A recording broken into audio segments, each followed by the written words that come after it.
பாலர் கவாஸ்கர் கோப்பை டெஸ்ட் தொடரின் இரண்டாவது போட்டியில் இந்தியா படுதோல்வி அடைந்திருக்கிறது. தொடர்பான விரிவான விவரங்களை செய்தியாளர் பாலாஜி வழங்க கேட்கலாம். பாலாஜி வணக்கம். போட்டி தொடர்பான விவரங்களை பதிவு பண்ணலாம். பாலாஜி வணக்கம்.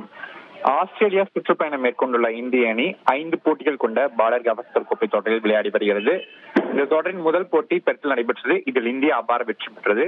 தொடர்ந்து இரண்டாவது போட்டி அடிலேட் நகரில் பகலிரவு டெஸ்ட் போட்டியாக நடைபெற்றது.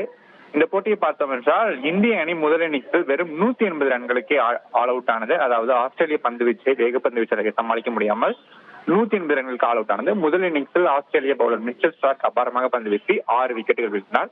தொடர்ந்து முதல் இன்னிங்ஸில் ஆடிய ஆஸ்திரேலிய அணி சிறப்பாக ரன் குவிப்பில் ஈடுபட்டது. குறிப்பாக அந்த அணி வீரர் டிராவிஸ் ஹெட் மிகச்சிறப்பான ஒரு ஆட்டத்தை ஆடி தொடர்ச்சியாக பவுண்டரியில் விளாசி சதம் அடித்தார்.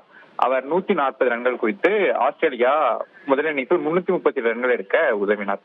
தொடர்ந்து இரண்டாவது இன்னிங்ஸில் இந்திய அணி விளையாடியது. இரண்டாவது இன்னிங்ஸிலும் இந்திய அணி வீரர்கள் தடுமாற்றத்துடனே விளையாடினர். இந்த முறையும் ஆஸ்திரேலிய வேகப்பந்து வீச்சை இந்திய அணியால் சமாளிக்க முடியாமல் விக்கெட்டுகளை தொடர்ச்சியாக இழந்து திணறினர். இரண்டாவது இன்னிங்ஸில் வெறும் 175 ரன்களுக்கு இந்திய அணி ஆல் அவுட் ஆனது.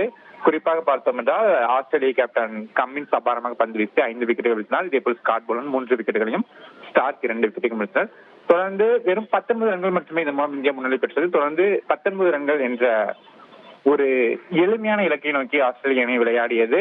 அந்த அணி தற்போது விக்கெட் இழப்பின்றி இந்த 19 ரன்களை அடைந்து இந்த போட்டியில் 10 விக்கெட் வித்தியாசத்தில் அபார வெற்றி பெற்றிருக்கிறது. இதன் மூலம் 5 போட்டிகள் கொண்ட தொடரை ஆஸ்திரேலிய அணி 1-1 என்ற கணக்கில் தற்போது சமன் செய்து இருக்கிறது. அடிலேட் நகரில் இந்திய அணி பெற்ற ஒரு மோசமான வெற்றியாக எதிர்பார்க்கப்படுகிறது. அது மட்டுமின்றி பகலிரவு டெஸ்ட் போட்டியில் இந்திய அணி தொடர்ச்சியாக தடுமாறி வருவது மூலம் தெரிய வந்துள்ளது.